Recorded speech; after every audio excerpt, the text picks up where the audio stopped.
Ito pa, Sara Duterte impeachment, Trillanes links BP family to drug lord payouts. Oh my God. Ayan po yung sa Rappler. Pinakita ko lang po sa inyo para malaman nyo lang po. Ayan na, link sa drug lord. Anong sabi ni Congressman Ortega? Sabi ni Congressman Ortega, reason for a unanimous vote is strong evidence versus Sara Duterte. Darako na po tayo sa exciting part. And this is exciting part, Your Honor, Mr. Chair, in which they will vote in the plenary on proceeding the impeachment to a trial, and therefore the trial will begin immediately in the Senate. Aray ko. Yes, Your Honor, Mr. Chair. We will go to the plenary. The congressman or the House of Representatives will vote according to their conscience, according to their observation regarding the hearing or the impeachment initiation of the Committee on Justice. Diba? Oh. Magkakabotohan na po. At naniniwala po ako magiging unanimous decision po yan. Di ba? Kahit po may nagsasabi ngayon, ito po barayin na natin, baka barayin pa lang iba eh. May nagsasabi po na nagkakaroon daw po ng bayaran. Ito po sabi ni Sir Ortega. Kupal ka, pulong. Kung may ebidensya, pangalanan mo. Yan ang hamon ni House Deputy Speaker at La Union Representative Paulo Ortega kay Davao City Representative Paulo Duterte. Kung may ebidensya, pangalanan mo. At kung congressman ka, magtrabaho, tanga. Aray ko. Tanga ka, pulong. Ha? Kung congressman ka, magtrabaho ka, sagipin mo yung magnanakaw mong kapatid. Aray ko. Tama, mali. Press 22. Tama, mali. Diba? Kung meron kayo ebidensya, ilabas mo. I-fake news nyo kung gusto nyo. At saka pumasok ka para may boto yung magnanakaw mong kapatid. Aray ko. Diba, Barat Boy? Hindi yung pasarap ka. Palaki ka ng betlog. Aray ko. Sagipin mo yung kapatid mo, 3 kayo, ng mga tangang congressman ng Davao. Aray ko. Sagipin mo, pulong. Iyot man ang magnanakaw mong kapatid. Bumoto ka para umabot man kayo ng 20. Aray ko. Inak ng putek ka. Puro ka daldal eh. Wala ka namang trabaho.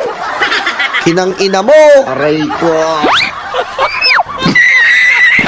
Talaga. Aray ko.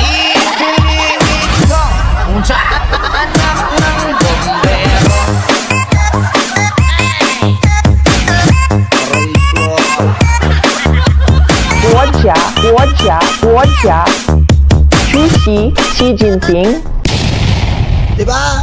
Tignan mo. Ang dami mong cheche bureche. Shoutout Diba? Shoutout pa yung isang matanda. Ang dami mong cheche bureche. Aray ko. Diba?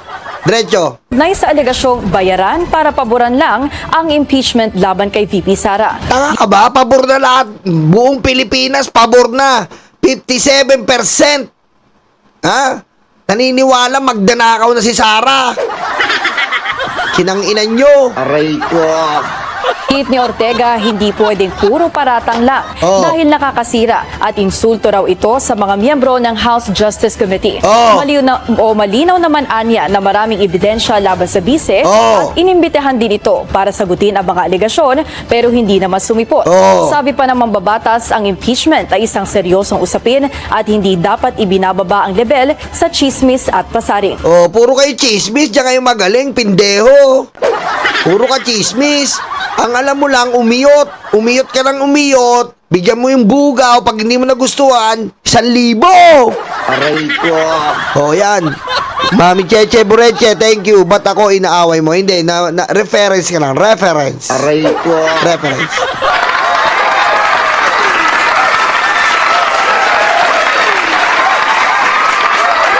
Ano sabi ni Congressman Albi Benitez? What's your take on the allegation of Congressman Pulong Duterte na may kapalit o banta sa budget para makuha ang boto ng mga kongresista in favor of VP Sara's impeachment? Well, wala ako naririnig na ganyan. Walang mga pinag-usapan na ganyan. Purely on presentation ng evidence ng mga affidavit at yung mga bank records, transaction na nakita namin. Wala namang bayaran. Paano mo babayaran? Babayaran mo. Tanga-tangang pinakatangang congressman na lang yung hindi ka maniniwala doon sa AMLAC. Aray ko. Di ba? Pinakatangang congressman na lang ang maniniwala sa AMLAC. Mamaya, Pulong, makikita mo kung sino nagbabribe. Aray ko. Hindi kami nag-uusap sa mga kasamahan ko regarding that matter. So, hindi ko po alam kung saan po siya nanggagaling. So, hindi pa po natin masabi kung itong aligasyon na ito ay hindi totoo because hindi nyo naman po pinag-uusapan. Sigurado hindi totoo dahil wala po akong alam. Okay. Should there So, hindi be, ko alam kung saan nanggagaling. but Kong Albi, should there be consequences for those spreading them, especially if it undermines the credibility of the House?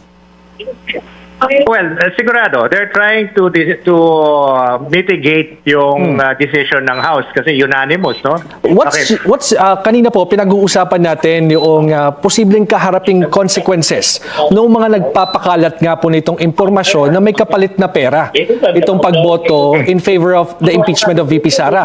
Ano po ang take nyo doon?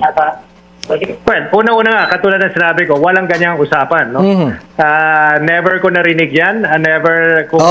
Wala talaga narinig dahil wala naman. Kitang-kita naman magnanakaw ang pamilya mo, Pulong. Ha? Booking na yung droga nyo, mga inutil. Aray ko. Paano kayo nagkakabilyon?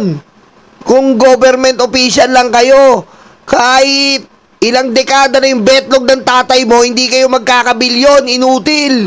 Aray ko. Diba? Alam na ng taong bayan, galing sa droga, mamen. na nakita na may pinag-uusapan na ganyan. At sa ngayon, no, katulad ng sinabi ko last week, na ang national government ngayon is underspending. So, hindi po natin alam kung saan nanggagaling yan, na may karagdagan o may additional na Siyempre, nanggagaling na naman yan sa fake news, sa mga Duterte. Biro mo, kayo nga paano kayo nakakapagbayad ng mga vlogger nyong inutil? Diba? Paano kayo nagbabayad ng mga vlogger nyong inutil? Puro kabobohan ang ini-spread. Sabihin nyo hindi. Kaya nga nakulong na si Jason 1 million boy! Aray ko. Pagayin mo si BBM, no joke.